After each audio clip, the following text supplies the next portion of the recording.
আচ্ছা, শুরু করবো আজকে আমরা ক্লাস 9-এর ওয়েস্ট বেঙ্গল বোর্ডের ক্লাস 9-এর একটা ইম্পর্টেন্ট চ্যাপ্টার সাউন্ড বা শব্দ। এই চ্যাপ্টারটা শুধুমাত্র ওয়েস্ট বেঙ্গল বোর্ডেই যে ইম্পর্টেন্ট তা কিন্তু নয়, এটা পাশাপাশি সিবিএসসি এবং আইসিএসসি বোর্ডেও কিন্তু ইম্পর্টেন্ট। যদি সিবিএসসিতে দেখা যায় ক্লাস 8-এ আছে চ্যাপ্টারটা, এবং যদি আইসিএসসিতে দেখা যায় সম্ভবত ক্লাস 8 বা 9-এও এটা আছে, আইসিএসসি বোর্ডেও। তো তিনটে বোর্ডেই এটা কিন্তু ইম্পর্টেন্ট চ্যাপ্টার, সাউন্ড বা শব্দ। তো আজকে আমরা শুরু করছি চ্যাপ্টার হচ্ছে যে সাউন্ড বা হচ্ছে শব্দ। তো প্রথমে আমাদের যেটা জানতে হবে যে সাউন্ড বা শব্দ জিনিসটা কি। সাউন্ড বা শব্দ জিনিসটা কি? সাউন্ড বা শব্দ হচ্ছে এক প্রকারের শক্তি। Sound is a form of energy, বা সাউন্ড হচ্ছে এক প্রকারের শক্তি। ক্লিয়ার? এবারে যে সাউন্ড যে মানে তৈরি হয় কেন, মেন কারণটা হচ্ছে যে সাউন্ড তৈরি হয় কেন। সাউন্ডটা তৈরি হয় মেনলি হচ্ছে যে ভাইব্রেশন অফ অ্যাটমস বা মলিকুলস। ভাইব্রেশন অফ অ্যাটম বা মলিকুলসের জন্য কিন্তু সাউন্ড তৈরি হয়। বাংলায় যেটা আমরা বলবো যে অণু বা পরমাণুর কম্পনের জন্য কিন্তু এই ভাইব্রেশন বা হচ্ছে মানে সাউন্ড বা শব্দ তৈরি হয়। ক্লিয়ার? তাহলে আমি প্রথমেই বললাম যে শব্দ কি। শব্দ হচ্ছে এক প্রকারের শক্তি, বা ইংরেজিতে এটাকে আমরা বলতে পারবো যে sound is a form of energy. আর 2 নাম্বার হচ্ছে যে সাউন্ডটা তৈরি হয় কেন বা কজ অফ সাউন্ড। এটার মেন কারণ হচ্ছে যে ভাইব্রেশন অফ অ্যাটমস বা মলিকুলস। বাংলায় এটাকে আমরা বলবো যে অণু বা পরমাণুর যে কম্পন, এটাই হচ্ছে মেন কারণ। অণু বা পরমাণুর কম্পনের জন্য শব্দ তৈরি হয় বা সাউন্ড তৈরি হয়। ক্লিয়ার? এবারে আমরা জানি যে শব্দ তৈরি যে হয় তার বিভিন্ন রকম কিন্তু সোর্স আছে, বা বিভিন্ন রকম ইনস্ট্রুমেন্ট আছে যেগুলো দিয়ে শব্দ তৈরি হয়। যেমন হচ্ছে আমরা দেখবো যে বিভিন্ন রকমের বাদ্যযন্ত্র, যেমন হচ্ছে তোমার ঢোল, তবলা, গিটার, এগুলো প্রত্যেকটাই হচ্ছে আমার সোর্স অফ সাউন্ড বা সাউন্ড তৈরি হয়। এইসব জিনিসগুলো দিয়ে বা এইসব মিউজিক্যাল ইনস্ট্রুমেন্ট দিয়ে কিন্তু সাউন্ড তৈরি হয়। ক্লিয়ার? এবারে আমাদের একটা জিনিস মনে রাখতে হবে যে এই যে সাউন্ড তৈরি হয়, মানে সাউন্ড তৈরি হয় বা সাউন্ড প্রবাহিত হওয়ার জন্য বা সাউন্ডকে ট্রাভেল করার জন্য বা প্রোপাগেট করার জন্য কিন্তু একটা মাধ্যমের কিন্তু প্রয়োজন হয়। মাধ্যম ছাড়া কিন্তু সাউন্ড ট্রাভেল করতে পারে না বা প্রবাহিত হতে পারে না। ঠিক আছে? মাধ্যম ছাড়া কিন্তু সাউন্ড ট্রাভেল করতে পারে না। যে মাধ্যম যত বেশি ডেন্সার, বা বাংলায় আমরা বলবো যে মাধ্যম যত বেশি ঘন, সেই মাধ্যমে শব্দর প্রবাহ বা প্রোপাগেশন অফ সাউন্ডটা সবচেয়ে ভালো হয়। এবার আমরা জানি যে মেনলি 3 ধরনের মাধ্যম হয়, মানে মাধ্যম মানে আমরা প্রকৃতিতে জানি 3 ধরনের পদার্থ হয়। সলিড হয়, লিকুইড হয়, আর গ্যাস হয়। ঠিক আছে? সলিড, লিকুইড বা গ্যাস, বা বাংলায় যেটাকে আমরা বলবো কঠিন, তরল এবং গ্যাসীয়। এইবারে মনে রাখতে হবে যে মাধ্যমে যত বেশি পরমাণু তোমার ক্লোজলি প্যাক থাকবে বা বা ঘন সন্নিবিষ্ট, বাংলা আমরা যেটাকে বলবো যে ঘন সন্নিবিষ্ট, বা হচ্ছে যেখানে যত বেশি ঘনত্ব বেশি, ডেন্সার যত বেশি মাধ্যম, সেই মাধ্যমে আমার শব্দের গতিবেগ বা শব্দ প্রবাহটা সব থেকে ভালো হবে। আমরা জানি 3টে মাধ্যম, যদি আমি দেখি, আমি একটু ডায়াগ্রামে বলে দিই তাহলে জিনিসটা তোমাদের ক্লিয়ার হবে। সাপোজ দেখো যে ধরো আমি এখানে একটা কনসিডার করলাম যে এটা হচ্ছে আমার সলিড, বা বাংলায় আমি বললাম এটাকে কঠিন মাধ্যম। একটা হচ্ছে আমার লিকুইড, লিকুইড, আর একটা হচ্ছে আমার গ্যাস। ক্লিয়ার? সলিড, লিকুইড এবং গ্যাস, আমরা 3টে মাধ্যম জানি। আরো 2-একটা মাধ্যম আছে যেটা তোমাদের লেভেলে লাগবে না, যেটা তোমরা হায়ার স্টাডি করবে তখন তোমাদের সেই জিনিসগুলো জানতে পারবে। তো দেখো আমরা জানি যে সলিড বা কঠিনে পরমাণু বা তোমার অ্যাটমগুলো ক্লোজলি প্যাক থাকে। ক্লিয়ার? তাহলে দেখো আমি যদি সলিড কনসিডার করি তাহলে তুমি দেখতে পাবে সলিডে অ্যাটমগুলো কিন্তু একদম ক্লোজলি প্যাক থাকবে। ঠিক আছে? আমি পুরোটা করছি না, আমি একটু দেখাচ্ছি যে এইটা হচ্ছে আমার সলিডের স্ট্রাকচার। তুমি যদি লিকুইডের দিকে দেখো, তুমি লিকুইডে দেখতে পাবে যে লিকুইডে কিন্তু একটু গ্যাপ থাকে। ক্লিয়ার? লিকুইডে কিন্তু পরমাণু বা অ্যাটমসের মধ্যে, দুটো অ্যাটমসের মধ্যে কিন্তু একটু গ্যাপ থাকে, আর গ্যাসে কিন্তু আরো বেশি গ্যাপ থাকে। আমি 3টে দেখালাম। ক্লিয়ার? তাহলে এইটা হচ্ছে আমার কঠিন, এটা হচ্ছে আমার তরল, এটা হচ্ছে গ্যাস। এই 3টে হচ্ছে স্ট্রাকচার আমি দেখিয়েছি।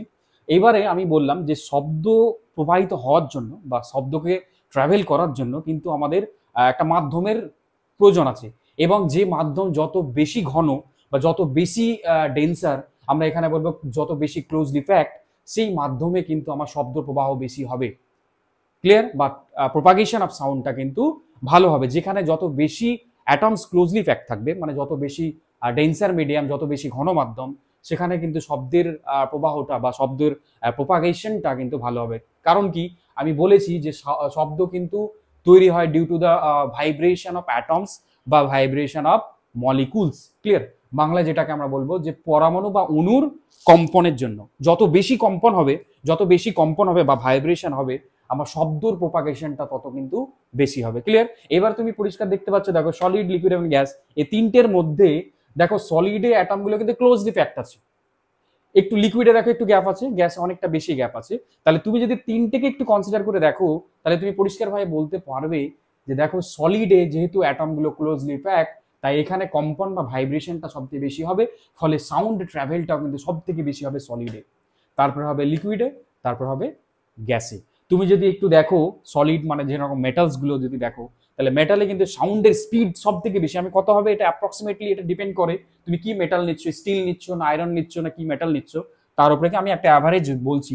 ধরো তুমি 5 থেকে 6,000 বা তারও কম বেশি একটু হয়, আমি একটা অ্যাভারেজ ভ্যালু বললাম, 5,000 থেকে 6,000 বা তারও একটু কম বেশি হয় সলিডের ক্ষেত্রে। ঠিক আছে?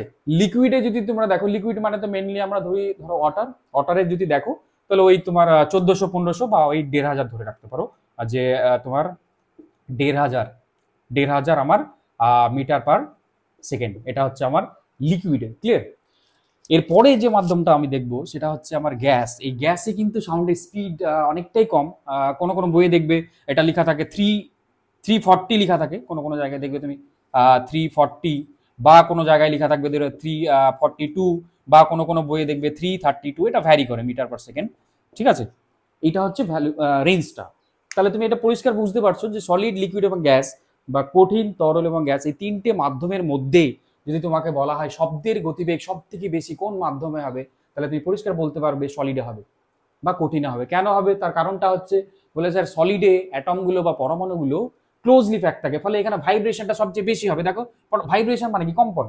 কম্পনটা সব থেকে বেশি হবে। একটা কম্পন হলে তার পাশেরটা কম্পন করবে, ধরো কম্পন করছে, পাশেরটাকে ধাক্কা মেরে দিল, পাশেরটা কি করবে? তার পাশে ধাক্কা মেরে দিল, ফলে কম্পনটা সবচেয়ে বেশি হবে। কিন্তু এখানে দেখো একটু গ্যাপ আছে, ঠিক আছে? তাহলে কম্পনটা অত বেশি হবে না, এখানে তো অনেকটাই গ্যাপ আছে, তাহলে এখানে কম্পনটা বা ভাইব্রেশনটা অনেকটাই কম হবে। এই জন্য গ্যাসে কিন্তু সাউন্ড স্পিডটা সব থেকে কম। ওকে? আর সব থেকে বেশি হবে কিন্তু সলিডে। কেন বেশি হবে, কি কারণে বেশি হবে, আমি কিন্তু পরিষ্কার বলে দিয়েছি। ক্লিয়ার? এরপরে হচ্ছে তুমি যদি দেখো এই সাউন্ডের স্পিডটা কিন্তু আমার, এটা তো একটা ফ্যাক্টর বললাম, এছাড়াও কিন্তু অনেক রকম ফ্যাক্টর আছে যার উপরে কিন্তু সাউন্ডের স্পিড কিন্তু ডিপেন্ড করে, বাড়ে বা কমে। আচ্ছা, যদি তুমি টেম্পারেচার চেঞ্জ করো, টেম্পারেচার উপর ডিপেন্ড করে কিন্তু সাউন্ডের স্পিড বাড়ে বা কমে। যদি টেম্পারেচার তুমি ইনক্রিজ করো, তাহলে সাউন্ডের স্পিড কিন্তু বাড়বে। ক্লিয়ার? টেম্পারেচার যদি তুমি ডিক্রিজ করো, তাহলে কিন্তু সাউন্ডের স্পিড বাড়ে বা কমে। আরো অনেকগুলো ফ্যাক্টর আছে, ডেন্সিটি ফ্যাক্টর আছে। ঠিক আছে? তারপরে তুমি তোমরা যখন পড়বে দেখবে, আমরা আরো হায়ার স্টাডি যখন পড়বে তুমি দেখবে মোনো অ্যাটমিক, ডায়াটমিক বা হচ্ছে এক পরমাণবিক, দ্বিপরমাণবিক, এই যে পরমাণুগুলো আছে তাদের উপরেও কিন্তু সাউন্ডের গতিবেগ কিন্তু 19-20 হয়। ক্লিয়ার? তাহলে তোমরা মেনলি ডিপেন্ড মনে রাখবে যে সাউন্ডের স্পিড কিন্তু সলিড, লিকুইড, গ্যাসে আমার ক্লোজলি প্যাক কি কতটা আছে তার উপর ডিপেন্ড করে। এছাড়াও সাউন্ডের স্পিড কিন্তু ডিপেন্ড করবে তোমার টেম্পারেচার উপরে, ডিপেন্ড করবে তোমার ডেন্সিটির উপরে, তারপরে তোমার ডিপেন্ড করবে তুমি কি পরমাণু নিয়েছো, এক পরমাণু গ্যাস নিয়েছো না দ্বিপরমাণু, এইসব বিষয়ের উপর কিন্তু আমার সাউন্ডের বিষয়গুলো ডিপেন্ড করবে। ওকে? ক্লিয়ার? এরপর আমরা দেখব যে তোমার যে সাউন্ড, যে সাউন্ডে কিছু তোমার প্রপার্টি আছে, ইম্পর্টেন্ট ক্যারেক্টারিস্টিক আছে, আমি সেই ক্যারেক্টারিস্টিকগুলো বলবো সেটা হচ্ছে কি কি ক্যারেক্টারিস্টিক আছে সেটা তোমরা দেখো। এবারে আমরা একটা পরবর্তী টপিকসে যাব, সেটা হচ্ছে যে ক্যারেক্টারিস্টিক অফ সাউন্ড, বা বাংলা এটাকে বলবো শব্দের বৈশিষ্ট্য, মানে সব বৈশিষ্ট্য বা ক্যারেক্টার বলতে পারবো। শব্দের কিছু ইম্পর্টেন্ট বৈশিষ্ট্য আছে যেগুলো এই চ্যাপ্টারের জন্য প্রচন্ড ইম্পর্টেন্ট। ক্লিয়ার? তাহলে শব্দের ইম্পর্টেন্ট ক্যারেক্টারিস্টিক বা ইম্পর্টেন্ট বৈশিষ্ট্য কি কি আছে তুমি যদি দেখো, প্রথমে দেখতে পাবে যে ওয়েভ লেন্থ, বা বাংলা এটাকে বলবো আমরা তরঙ্গ দৈর্ঘ্য। ক্লিয়ার? 2 নাম্বার হচ্ছে আমরা অ্যাম্প্লিটিউড, বা এটাকে বাংলায় বলবো আমরা বিস্তার। 3 নাম্বার হচ্ছে টাইম পিরিয়ড, বা এটাকে আমরা বাংলায় বলবো পর্যায়কাল। আর একটা হচ্ছে 4 নাম্বারটা হচ্ছে ফ্রিকোয়েন্সি, বা বাংলা এটাকে বলবো আমরা কম্পাঙ্ক। এই 4টে টপিকস হচ্ছে প্রচন্ড ইম্পর্টেন্ট এই সাউন্ডের চ্যাপ্টারে। ওকে? আমরা একটার পর একটা দেখবো। আমি এখানে ইংলিশ টার্মগুলো লিখছি, এর কারণ হচ্ছে তোমরা ওয়েস্ট বেঙ্গল বোর্ড হোক বা আইসিএসসি, সিবিএসসিতে অবশ্যই এগুলো প্রত্যেকটা জিনিস ইংলিশে থাকবে, কিন্তু তোমাদের পাশাপাশি ওয়েস্ট বেঙ্গল বোর্ডেও কিন্তু টার্মগুলো তোমাদের ইংলিশে জানতে হবে। এর কারণ হচ্ছে তোমরা যখন এরপরে মাধ্যমিকের পরে যখন যাবে, তোমরা যখন 11-12-এ যাবে, তখন কিন্তু এই টার্মগুলো তোমাদের ভালো করে জেনে নিতে হবে। বা তোমরা জয়েন্ট দেবে বা নিট দেবে, তখন কিন্তু সবকিছুই ইংলিশে হয়ে যাবে বা ইংলিশে লাগবে। ওকে, এই জন্য আমি এখন থেকে একটু ইংলিশ টার্মগুলো লিখছি। তোমরা সোজা দিগুলো একটু চেষ্টা করবে, আশা করি বুঝতে পারবে, খুব একটা প্রবলেম হবে না। আমি অবশ্যই বাংলাতেও বলে দিচ্ছি। ওকে, তাহলে প্রথমে আমরা শুরু করব ওয়েভলেন্থ, বা বাংলা এটাকে বলা হয় তরঙ্গ দৈর্ঘ্য। ওকে,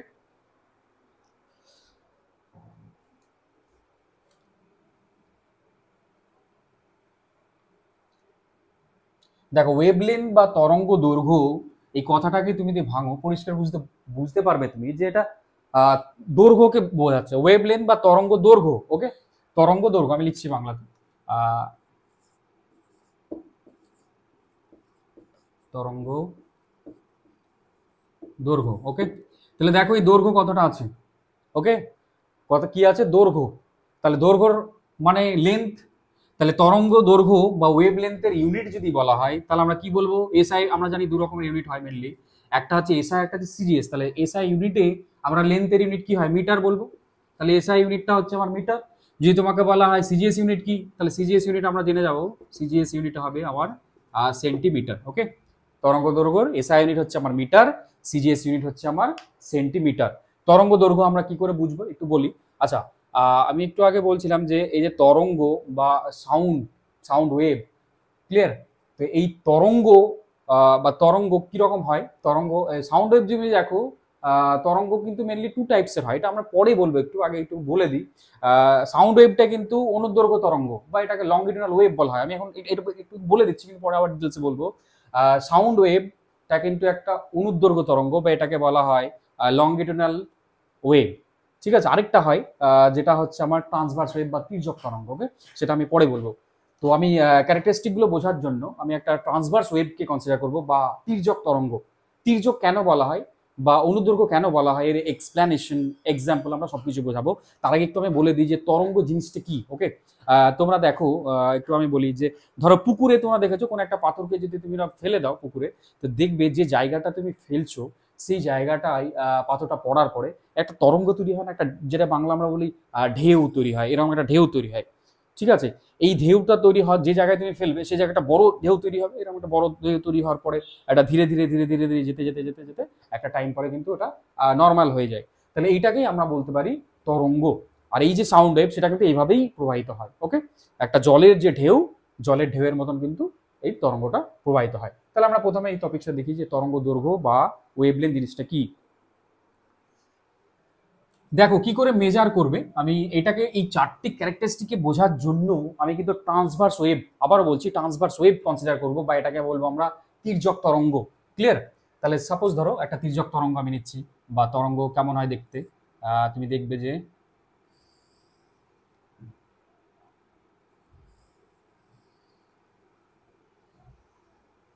এরকম করে চলছে ধরো তরঙ্গটা। ক্লিয়ার।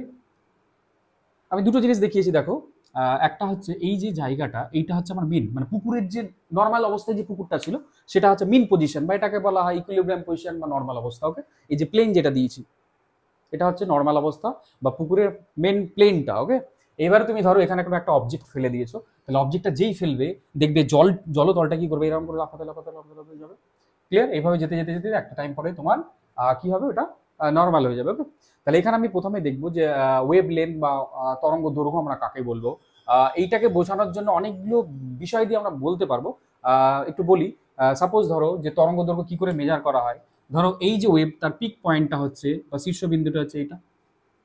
ঠিক আছে, এইটা হচ্ছে তার বটম পয়েন্ট, মানে ওয়েভ যখন যায় দেখবে একবার ওপরে একবার নিচে, একবার ওপরে একবার নিচে, তাহলে একটা পিক পয়েন্ট হবে, বটম পয়েন্ট, পিক বটম এরকম করে যায়। ক্রেস্ট বা ট্রাপ বলা হয় ইংলিশে। তাহলে এইটা হচ্ছে আমার ক্রেস্ট বা পিক পয়েন্ট, এটা হচ্ছে আমার ট্রাপ বা আবার বটম পয়েন্ট। ওকে, তাহলে এইভাবে যায়। তাহলে ওয়েভ লেন্থে আমরা কিভাবে মেজার করব, মনে রাখবে দুটো কনজিকিউটিভ ক্রেস্ট বা দুটো কনজিকিউটিভ পিক পয়েন্টের মধ্যে যে ডিস্টেন্স, সেটাকেই কিন্তু আমরা বলবো ওয়েভ লেন্থ। ওকে, তাহলে দেখো এটা একটা পিক পয়েন্ট, এইটা আরেকটা পিক পয়েন্ট, তাহলে এই যে দুটো পিক পয়েন্টের কনজিকিউটিভ মনে রাখবে, এইটার পরে কিন্তু এটা না, এখানে তুমি এখানে আরেকটা যদি আমি ভেবে রাখতাম, বলে দিলাম স্যার এইটা, এখান থেকে এটা টেনে দিতাম, তাহলে কিন্তু হতো না। মনে রাখবে দুটো পরপর দুটো কনজিকিউটিভ পিক পয়েন্টের মধ্যে বা ক্রেস্টের মধ্যে যে ডিস্টেন্স বা ওয়েভটা যে ডিস্টেন্স বা দূরত্ব কভার করছে, সেটাকেই বলবো আমরা কিন্তু ওয়েভ লেন্থ। ওকে,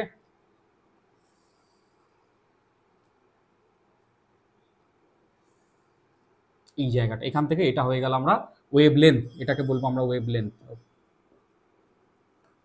ওয়েভলেন্থ বা এটাকে আমরা রিপ্রেজেন্ট করবো ল্যামডা দিয়ে। ওকে, তরঙ্গ দৈর্ঘ্য, তাহলে এখান থেকে এই পর্যন্ত হয়ে গেল আমার তরঙ্গ দৈর্ঘ্য, বা এটাকে বলবো ওয়েভলেন্থ। এটাকে আমরা ল্যামডা দিয়ে রিপ্রেজেন্ট করবো। ল্যামডা মানে এরম করে দিতে হবে, এটা হচ্ছে আমার ল্যামডা। ওকে, তাহলে তরঙ্গ দৈর্ঘ্যকে আমরা রিপ্রেজেন্ট করবো ল্যামডা দিয়ে। ল্যামডা আমরা তরঙ্গ দৈর্ঘ্য কাকে বলবো? দুটো কনজিকিউটিভ দুটো পিকের মধ্যে বা দুটো কনজিকিউটিভ দুটো ক্রেস্টের মধ্যে যে ডিস্টেন্স বা দূরত্ব, সেটাকেই বলবো আমরা তরঙ্গ দৈর্ঘ্য বা ওয়েভলেন্থ। বা দুটো বাটামের মধ্যেও দুটো যে ট্রাফ আছে তাদের মধ্যবর্তী ডিস্টেন্সটাকেও কিন্তু আমরা বলতে পারবো ওয়েভলেন্থ। ওকে, এই যে এটাও কিন্তু আমার ওয়েভলেন্থ। এই যে এখান থেকে দুটো বটম পয়েন্টের মধ্যে দুটো কনজিকিউটিভ, মনে রাখবে দুটো কিন্তু কনজিকিউটিভ মানে পরপর, দুটো পরপর বটম পয়েন্টের মধ্যে যে ডিস্টেন্স সেটাকে আমরা ওয়েভলেন্থ বলতে পারবো। বা দুটো কনজিকিউটিভ বা পরপর দুটো পিক পয়েন্টের মধ্যে যে ডিস্টেন্স বা ওয়েভটা যে দূরত্ব অতিক্রম করছে সেটাকে কিন্তু আমরা বলবো ওয়েভলেন্থ বা তরঙ্গ দৈর্ঘ্য। ক্লিয়ার? এইটাকে আমি আরেকটু সুন্দরভাবে বলছি, দেখো সেটা হচ্ছে, দেখো আমরা সার্কেল জানি, বৃত্ত কেমন হয়, একটা বৃত্ত কিরকম হয় দেখতে, একটা বৃত্ত হয় এরকম হয় একটা বৃত্ত, ঠিক আছে? এটা হচ্ছে একটা আমার সার্কেল বা বৃত্ত। এই সার্কেলটাকে যদি আমি দুটো ডিভাইড করে দিই, দুটো পার্টে ডিভাইড করি, তাহলে এই জিনিসটা দেখতে কেমন হবে বলো তো? এই জিনিসটা দেখতে হবে, একটা পার্ট থাকবে এইরকম, একটা পার্ট হবে এরকম, আমি আঁকলাম একটু। আর এই যে পার্টটা ছিল এই পার্টটাকে আমি কেটে এই দিয়ে করে দিলাম। ওকে, করতেই পারি আমি, দুটো হাফ সার্কেল হলো। এই এই পার্ট, এখান থেকে একটা পার্ট নিয়েছি আমি, এই যে পার্ট, এটাকে আমি করে দিলাম এই জায়গায়। ক্লিয়ার? আর এই যে সেকেন্ড পার্টটা ছিল এইটাকে আমি কেটে নিয়ে একটু এই জায়গায় লিখিয়ে দিলাম। ক্লিয়ার? একটা পার্ট, একটা হাফকে লিখেছি আমি এখানে, একটা হাফকে করে দিয়েছি এখানে, পরের যে হাফটা আছে এই হাফটা আমি করে দিয়েছি এই জায়গায়।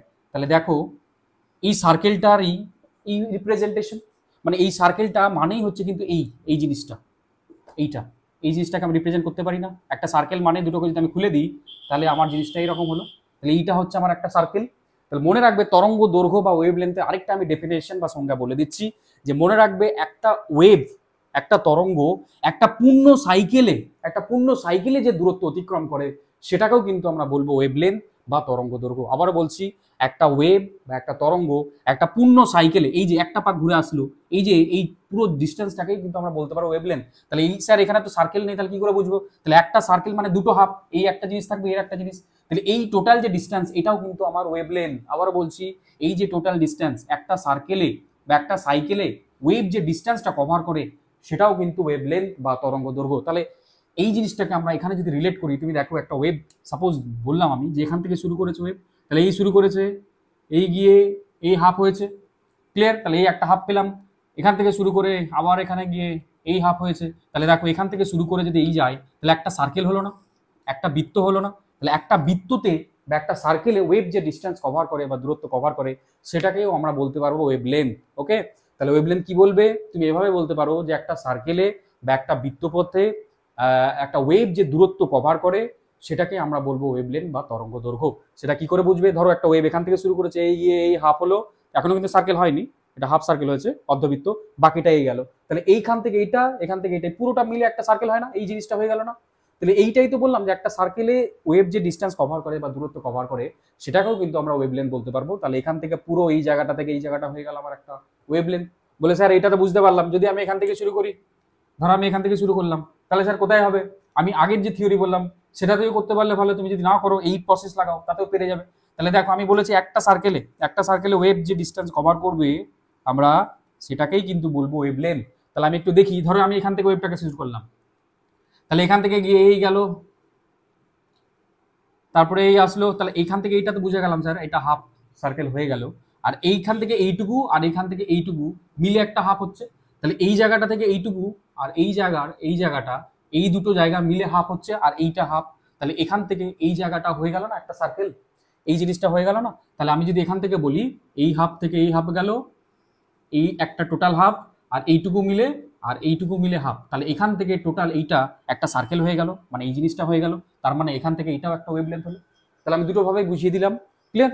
আবারও বলছি, তাহলে ওয়েভলেন্থ তোমরা দুটো ভাবে মেজার করতে পারো, দুটো পিক পয়েন্টের মধ্যে কনজিকিউটিভ দুটো পিক পয়েন্ট বা পরপর দুটো পিক পয়েন্টের মধ্যে যে ডিস্টেন্স বা দুটো কনজিকিউটিভ দুটো বটম পয়েন্টের মধ্যে যে ডিস্টেন্স সেটাকেও আমরা কি বলতে পারবো, ওয়েভলেন্থ বলতে পারবো।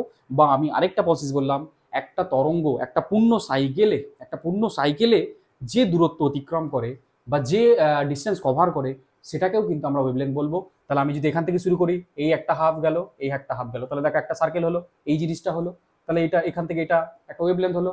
বা তুমি যদি এখান থেকে শুরু করো, তাহলে দেখো এইটুকু নিলাম, এই নিলাম আর এইটুকু নিলাম, তাহলে দেখো এখান থেকে এই ডিস্টেন্সটাও একটা সার্কেলই হলো না, এই জিনিসটা হলো না, তাহলে সেটাও কিন্তু আমরা ওয়েভলেন্থ বলতে পারবো। ক্লিয়ার? তাহলে এইটা হয়ে গেল আমার ওয়েভলেন্থের বিষয়। নেক্সট পয়েন্ট, যেটা আমরা আরেকটা ইম্পর্টেন্ট বিষয়, সেটা হচ্ছে যে অ্যাম্প্লিটিউড বা বাংলায় যেটাকে বলা হয় বিস্তার। বিস্তার বা অ্যাম্প্লিটিউড আমরা কাকে বলবো? দেখো আমি একটু প্রথমেই একটা এক্সাম্পল দিয়েছিলাম যে ধরো কোনো একটা পাথরকে তুমি পুকুরে ফেলে দিলে, তাহলে যেই পাথরটা তুমি পুকুরে ফেলবে, পুকুরের জলটা এরকম লাফিয়ে উঠবে না? এই যে লাফিয়ে উঠলো, কতটা লাফিয়ে উঠলো বা কতটা মিন পজিশন থেকে, ইকুইলিব্রিয়াম পজিশন থেকে ডিসপ্লেসড হলো জলটা, এই যে ম্যাক্সিমাম হাইট, এটাকেই আমরা বলবো অ্যাম্প্লিটিউড বা বিস্তার। ওকে, তাহলে আমি যদি এখানে দেখি, দেখো মিন পজিশন আমি বলেছিলাম পুকুরের মিন পজিশন এটা, তাহলে এখান থেকে দেখো ওয়াটারটা ম্যাক্সিমাম পিক কত উঠেছে, এতটা। তাহলে এই যে ডিস্টেন্স, এই পিক এইটাই হয়ে গেল আমার অ্যাম্প্লিটিউড, বা এটাকে বলা হয় বাংলায় বিস্তার। ওকে, অ্যাম্প্লিটিউড বা বাংলায় বলা হয় বিস্তার। তাহলে বিস্তার মানে তো একটা ডিস্টেন্স, এটা তো একটা লেন্থ, এটা দূরত্ব, তাহলে এর ইউনিট কি হবে? এই লেন্থ, ওয়েভ লেন্থ যেমন সেরকমই হবে, মিটার আর সেন্টিমিটার, কারণ এটা তো ডিস্টেন্স, কতটা জলতলটা উপরে উঠলো, মানে কতটা ডিসপ্লেসড হলো। ঠিক আছে, এটাকে আমরা বলছি অ্যাম্প্লিটিউড, বা বাংলায় আমরা বলবো এটাকে বিস্তার। এবার এই বিস্তারটা কিন্তু ডিপেন্ড করবে, আমি যদি এক্সাম্পল দিয়ে বলি, ধরো তুমি একটা ছোট পাথর ফেললে, তাহলে ওয়েভটা এইরকম হবে। তুমি একটা বড় পাথর ফেললে আরো বড় হবে, তুমি আরো বড় পাথর ফেললে তাহলে আরো বড় হবে। তাহলে এই যে ডিসপ্লেসমেন্ট, মানে এই যে অ্যাম্প্লিটিউডটা কিন্তু বড় হতে পারে, ছোট হতে পারে। ওয়েভটা যত বড় হবে তার অ্যাম্প্লিটিউড তত বড়। আমি সাপোজ ধরো একটা ওয়েভ অনেক বড় নিলাম, তাহলে তার অ্যাম্প্লিটিউড আরো বড় হবে। যদি আমি ওয়েভটা অনেক ছোট নিই, তাহলে তার অ্যাম্প্লিটিউডটা ছোট হবে। ক্লিয়ার? তাহলে ওই যেটা আমি পাথর দিয়ে বললাম, যে ছোট পাথর ফেললে ছোট হবে, বড় পাথর ফেললে বড় হবে, তারও আরো বড় ফেললে আরো বড় হবে। তাহলে অ্যাম্প্লিটিউড বা বিস্তার মানে হচ্ছে জলতলটা কতটা ডিসপ্লেসড হলো, কতটা উঁচুতে উঠলো বা কতটা নিচে নামলো, এটা আমরা বলতে পারি। ওকে, এটা হলো আমার অ্যাম্প্লিটিউড বা বিস্তার। প্রচন্ড ইজি বিষয়, আশা করি প্রত্যেকে তোমরা বুঝতে পেরেছো ওয়েভলেন্থ এবং বিস্তার জিনিসটা। দুটোরই ইউনিট কিন্তু কম বেশি একই রকম, দুটোই ইউনিট একই, কারণ দুটোই লেন্থ। অ্যাম্প্লিটিউডটা বা বিস্তার এটাও কিন্তু একটা ডিস্টেন্সকে বোঝায়, এই জন্য এর এসআই ইউনিটটা হবে আমার মিটার এবং সিজিএস ইউনিটটা হবে আমার সেন্টিমিটার। ওকে, এরপরে আমরা আরেকটা জিনিস যেটা জানবো, সেটা হচ্ছে আমার ইম্পর্টেন্ট বিষয়, টাইম পিরিয়ড।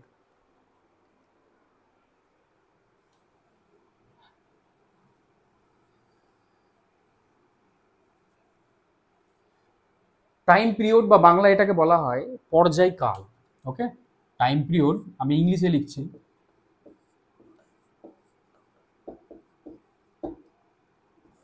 টাইম পিরিয়ড বা এটাকে বলবো আমরা পর্যায়কাল।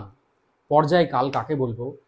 একটা একটা সার্কেল বা একটা সাইকেল, আমি একটু আগে বোঝাচ্ছিলাম, একটা ওয়েভকে আমি, এই যে ওয়েভ, এটাকে আমি একটা সার্কেল দিয়ে বুঝিয়েছি, তাই তো? একটা সার্কেল, একটা ওয়েভ লেন্থ মানে একটা সার্কেল, একই তো জিনিস না? এটাকে ভাঙলেই তুমি পেয়ে যাচ্ছ এরকম একটা হাফ আর একটা হাফ। তাহলে মনে রাখবে টাইম পিরিয়ড বা পর্যায়কাল আমরা কাকে বলবো? একটা সার্কেল কমপ্লিট করতে, একটা সাইকেল বা একটা ওয়েভ লেন্থ কমপ্লিট করতে যে টাইমটা লাগে ওয়েভের, একটা সাইকেল বা একটা সার্কেল কমপ্লিট করতে, বা এই যে ডিস্টেন্স, বা এই যে একই জিনিস, এই যে ডিস্টেন্সটা কভার করতে ওয়েভের যে টাইমটা লাগছে, এটাকেই বলবো আমরা টাইম পিরিয়ড বা পর্যায়কাল। এটার এসআই ইউনিট কি হচ্ছে? সেকেন্ড। ওকে, তাহলে টাইম পিরিয়ড বা পর্যায়কাল আশা করি বুঝতে পেরেছো। প্রচন্ড একটা সিম্পল বিষয়। আমি বললাম যে একটা সাইকেলে বা একটা চক্রে একটা ওয়েভ মানে কমপ্লিট করতে, একটা সাইকেল কমপ্লিট করতে একটা ওয়েভের যে টাইম লাগে, একটা ওয়েভের যে সময় লাগছে, একটা পূর্ণ সাইকেল কমপ্লিট করতে একটা ওয়েভের যে সময় লাগছে, সেটাকেই আমরা বলবো টাইম পিরিয়ড। স্যার এই তো দেখিয়ে দিই ওয়েভ, মানে এই জায়গাটা, এই যে এখান থেকে শুরু করে এই গেছো, তার মানে এটা একটা কমপ্লিট ওয়েভ লেন্থ হয়েছে বা একটা কমপ্লিট ওয়েভ হয়েছে। তাহলে এই যে এখান থেকে ওয়েভটাকে এখান থেকে এখানে যেতে, একটা কমপ্লিট সাইকেল কমপ্লিট করতে যে টাইমটা লাগছে, সেটাকে আমরা বলবো তোমার টাইম পিরিয়ড বা পর্যায়কাল। এটার ইউনিট হচ্ছে আমার সেকেন্ড। ওকে, লাস্ট টপিকস যেটা হচ্ছে আমরা ইম্পর্টেন্ট আরেকটা হচ্ছে ফ্রিকোয়েন্সি। ফ্রিকোয়েন্সি মানে তুমি যদি দেখো, ফ্রিকোয়েন্সি বা এটাকে বলা হয় কম্পাঙ্ক। আমি এখানে লিখছি ফ্রিকোয়েন্সি। ফ্রিকোয়েন্সি বা বাংলায় বলা হয় কম্পাঙ্ক। ফ্রিকোয়েন্ট মানে কি জানো? ফ্রিকোয়েন্ট ইংলিশে আমরা ওয়ার্ডটা জানি যে ফ্রিকোয়েন্ট মানে হচ্ছে বারবার, বারবার হওয়া। তাহলে ফ্রিকোয়েন্সি মানে হচ্ছে নাম্বার অফ রিপিটেশন, কত এক সেকেন্ডে কতবার পূর্ণ কম্পন সম্পন্ন হচ্ছে, number of repetition per unit second বা পার ইউনিট টাইম।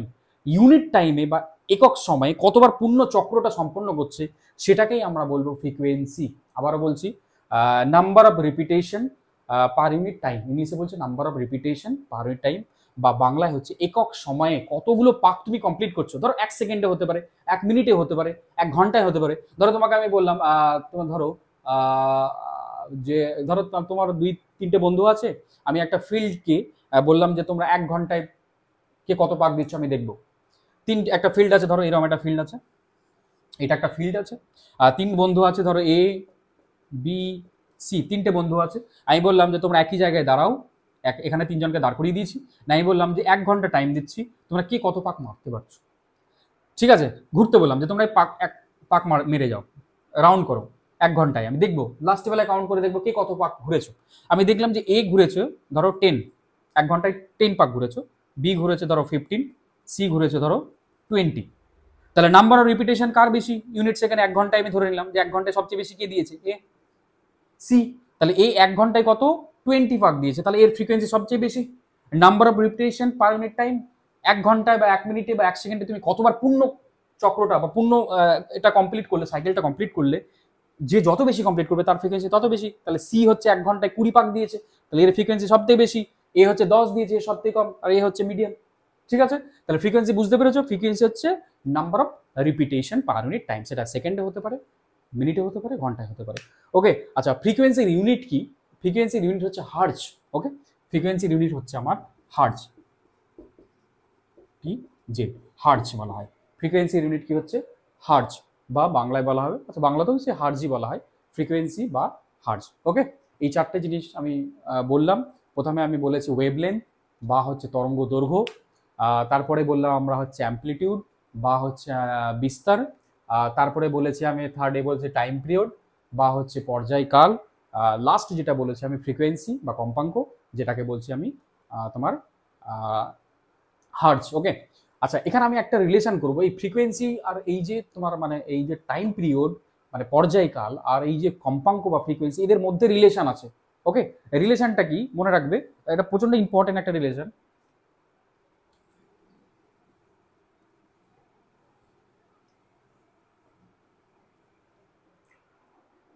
দেখো, ফ্রিকোয়েন্সি লিখলাম, ধরো ফ্রিকোয়েন্সি, ফ্রিকোয়েন্সি ইকুয়ালস টু কি হবে? Frequency equals to 1 by time period. Frequency equals to 1 by time period. Okay, এটা হচ্ছে আমার relation. Frequency equals to 1 by time period, বাংলায় বলছি আমরা কম্পাঙ্ক, ইকুয়ালস টু 1 বাই পর্যায়কাল। ঠিক আছে, আচ্ছা আমি দুটো রিলেশন একটু বলে দিই। তোমরা যে দেখো যে তোমার অ্যাম্পলিটিউড আর হচ্ছে তোমার আর একটা আছে লাউডনেস, আমি পড়াবো এটা পরে, এটা বলে দিন। অ্যাম্পলিটিউডের সঙ্গে কিন্তু লাউডনেসের রিলেশন আছে। ওকে, অ্যাম্পলিটিউডের সঙ্গে লাউডনেসের রিলেশন আছে, আরেকটা রিলেশন আছে তোমার ফ্রিকোয়েন্সির সঙ্গে কিন্তু পিচের। ঠিক আছে, আমি আবারও বলছি, ফ্রিকোয়েন্সির সঙ্গে পিচের কিন্তু একটা রিলেশন আছে।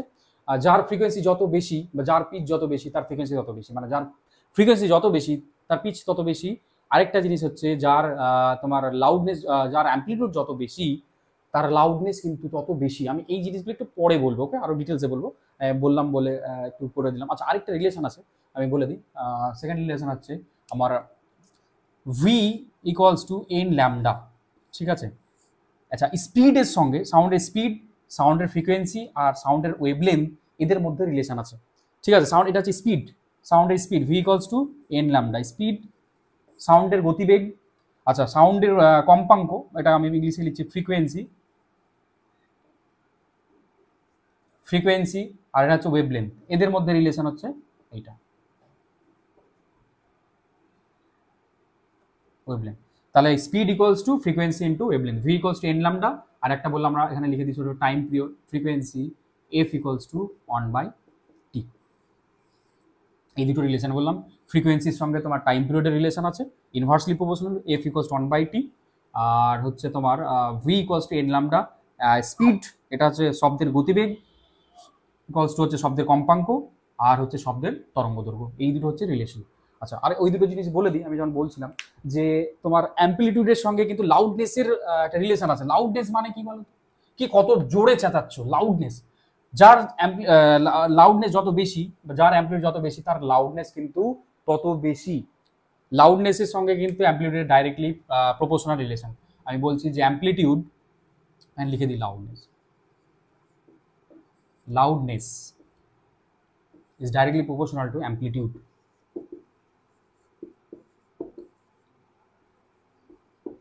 যে যার অ্যাম্পলিটিউড যত বেশি, তুমি যত জোরে চেঁচাবে তত তোমার লাউডনেস বেশি, তার মানে হচ্ছে তত অ্যাম্পলিটিউডও বেশি। ওকে, ক্লিয়ার? তাহলে লাউডনেসের সঙ্গে কিন্তু অ্যাম্পলিটিউডের, লাউডনেসকে বাংলায় তীব্রতা, আর এটা হচ্ছে বিস্তার। তীব্রতা ডাইরেক্টলি প্রপোর্শনাল টু হচ্ছে আমার বিস্তার। যার বিস্তার যত বেশি তার তীব্রতা তত বেশি। একজন জোরে আওয়াজ করছে, একজন আস্তে আওয়াজ করছে। এই জোরে আওয়াজ করছো মানে তার অ্যাম্পলিটিউড অনেক বেশি, আস্তে আওয়াজ করছো, আস্তে কথা বলছো, তার মানে তার লাউডনেস কিন্তু অ্যাম্পলিটিউড কিন্তু কম।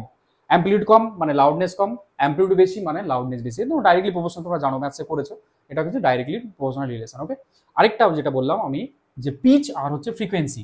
ফ্রিকোয়েন্সি আর পিচের মধ্যে রিলেশন আছে। Frequency directly proportional to pitch. Frequency directly proportional to pitch. পিচকে বাংলায় কি বলে, যাই হোক একটু দেখবে। Frequency directly proportional to pitch. যার পিচ যত বেশি তার ফ্রিকোয়েন্সি তত বেশি। আচ্ছা, ফ্রিকোয়েন্সি বেশি আর কম একটু আমি ডায়াগ্রামে দেখিয়ে দিই, কার ফ্রিকোয়েন্সি বেশি কম। ধরো